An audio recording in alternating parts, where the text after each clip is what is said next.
Hello guys, आप सभी को हमारी तरफ से प्यार भरा नमस्ते। और आप लोग कैसे हैं? आशा करते हैं अच्छे ही होंगे, अपनी अपनी ज़िंदगी में स्वस्थ और मस्त होंगे। और आप लोगों की दुआ से मैं भी अच्छी हूँ। आप लोगों का हमारे चैनल में स्वागत है। आप लोग हमारे साथ वीडियो में बने रहिए। और मैं अभी एक कहानी सुनाऊंगी, अगर अच्छी लगे तो लाइक ज़रूर करना फ्रेंड्स। और कहानी को पूरा ज़रूर सुनिएगा, क्योंकि कहानी के अंत में ही आनंद आता है। और कहानी का नाम है जादुई ढाबा। तो अगर मेरी कहानी आप लोगों को अच्छी लगे तो लाइक कमेंट ज़रूर करना। और आप लोग हमारे साथ वीडियो में बने रहिए। मैं अभी सुनाऊंगी कहानी, तो कहानी ज़रूर सुनिएगा। गीता अपने पति रमेश के साथ एक छोटे से गांव में रहती थी। और उसका पति मजदूरी किया करता था। और गीता के दो छोटे छोटे बच्चे भी थे। और रमेश की माँ बहुत बीमार रहती थी और वो बहुत बूढ़ी हो चुकी थी। तो उसकी गरीबी हालत बहुत ही बुरी थी। इससे वो दो वक्त की रोटी कमा खाकर पता नहीं कैसे अपने बच्चों का पेट पालता था। इसके अलावा किसी भी चीज़ को खरीदने के लिए उसके पास कोई भी पैसे नहीं थे। यह सब धीरे धीरे चलता गया। एक दिन रमेश को तेज बुखार आ गया और वह बीमार पड़ गया। इसके बाद में जब उसकी अच्छी से इलाज नहीं हो पाई तो रमेश की मृत्यु हो गई। यह तो बहुत दुखों का पहाड़ टूट पड़ा गीता के ऊपर। गीता बहुत दुखी हुई और रमेश की माँ भी बहुत दुखी हुई। रमेश का छोटा भाई भी था, तो वह बहुत छोटा था। लेकिन जब रमेश की मृत्यु हो गई तो रमेश का भाई कुछ दिनों तक गीता और उसकी माँ की देखभाल किया। इसके बाद रमेश बहुत चतुर था और अपनी माँ से बोला, माँ, भाभी तो बाहर खेतों का काम करेंगी नहीं, ये सब तो मैं ही करूँगा। और क्यों ना मुझे अपनी सारी जायदाद लिखवा दो हमको और इन कागज़ों पर अपना अंगूठा लगा दो।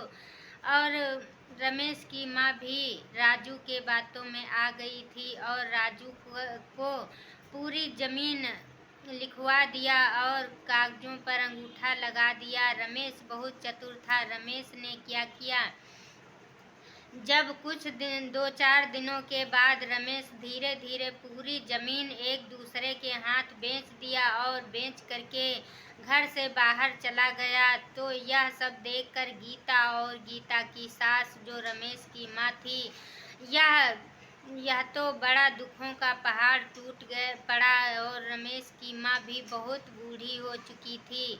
तो गीता धीरे धीरे कुछ दिनों तक जो पैसा रखा हुआ था बचा, उसी में खाना पानी चलाती रही और खर्चा करती रही। इसके बाद एक दिन अपने सास से बोली, माँ जी, जो भी पैसे बचे हुए रखे थे वो सब खर्च हो गए हैं।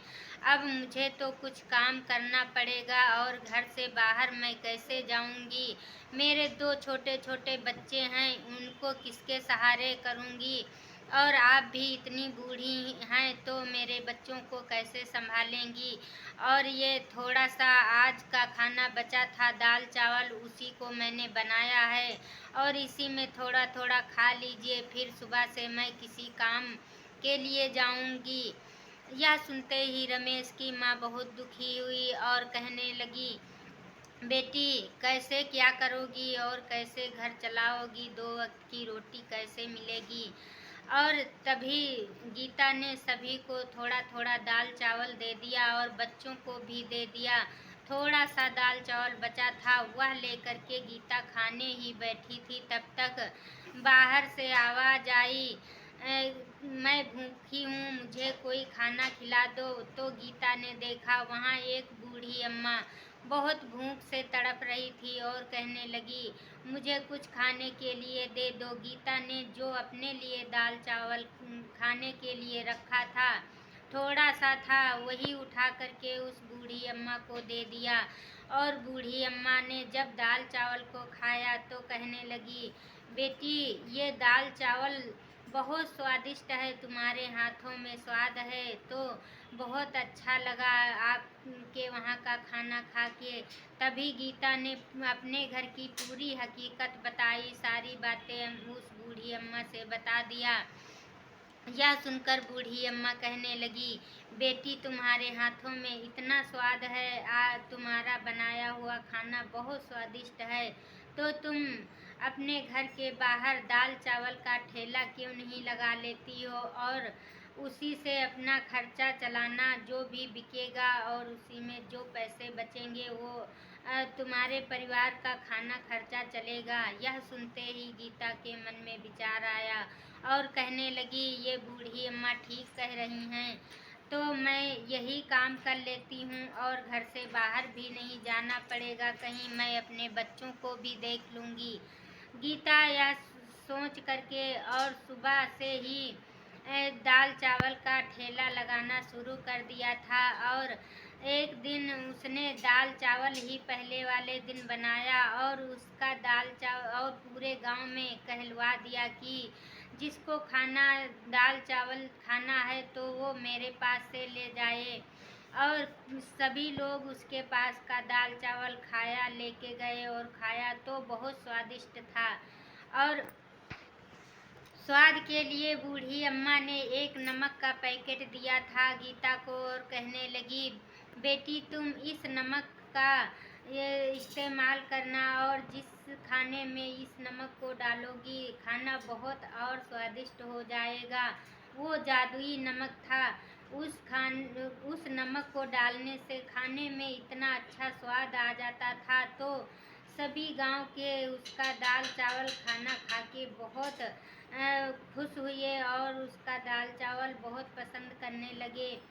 और गीता खाने में कुछ भी नहीं डालती थी, ज़्यादा मसाले और कुछ नहीं डालती थी, सिर्फ बूढ़ी माँ का दिया हुआ नमक खाने में डाल देती थी और खाना बहुत स्वादिष्ट बनता था।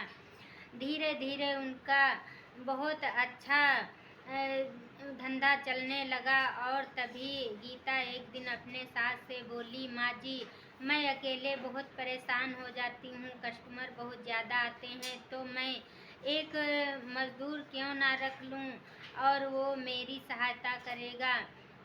उसकी सास कहने लगी, क्यों ना बेटी रख लीजिए, तुम थक जाती हो। तभी गीता ने गांव का एक आदमी अपने ठेले पे रख लिया काम करने के लिए। उस आदमी का नाम मुन्ना था और मुन्ना भी उसी के साथ काम करने लगा और गीता का इतना खाना बिकता था तो यह सब देख करके मुन्ना को लालच आ गया। उसने सोचा मैं क्यों ना अपना अलग ठेला लगा लेता हूँ और खुद मैं कमाऊँगा तो मेरी इनकम बहुत अच्छी होगी। यह सोचकर मुन्ना अपने गांव के आदमियों से कहने लगा तो आदमी बोले, हाँ हाँ क्यों नहीं, गीता के पास सीख लीजिए और इसके बाद अपना ही ठेला लगाया करो। तो मुन्ना सब सीख लिया और मुन्ना ने सोचा कि इतना स्वादिष्ट खाना कैसे बनता है, मैं एक दिन देखूंगा।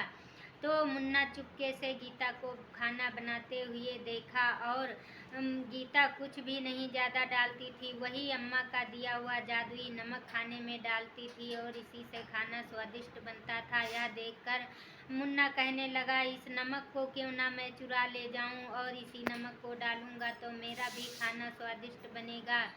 मुन्ना उसका नमक चुरा ले गया और अपना खुद का ठेला लगाया और खाना बनाकर बेचने लगा। कुछ लोग उसके पास खाना खाने आए और खाना लिए तो मुन्ना का खाना बिल्कुल भी अच्छा नहीं बना और बहुत बेकार लग रहा था। लोग कहने लगे, मेरे तो पैसे ही गिर गए, खाना बहुत बेकार है। इसलिए मुन्ना चिंतित हुआ और कहने लगा, ये मैंने क्या कर दिया। और दूसरे दिन गया गीता के पास और उससे माफ़ी मांगी। गीता भी सोच में इधर पड़ी हुई थी, उसका नमक चोरी हो गया तो उसकी बेटी देख ली थी गीता की और गीता से पूरी बात बताए। गीता को चिंता हुई। तभी गीता जब फिर खाना बनाने गई तो वहाँ फिर नमक का एक पैकेट रखा हुआ था। गीता सोचने लगी, अम्मा कोई साधारण नहीं थी, ये जादुई अम्मा थी, ये जादुई नमक हमारे पास फिर आ गया। और गीता का धंधा उसी तरह चलता रहा और मुन्ना अपनी किए हुए कामों पर बहुत शर्मिंदा हुआ और गीता के पास आया, माफ़ी मांगने लगा और कहने लगा, बहन मैंने तुम्हारे साथ बहुत गलत किया है। तुम्हारा नमक चुरा लिया और मेरे खाने को किसी ने पसंद नहीं किया। तो गीता कहने लगी, कोई बात नहीं है, मैं तुमको फिर से अपने काम पर रख लूँगी और तुम मेरे यहाँ काम करने आया करो।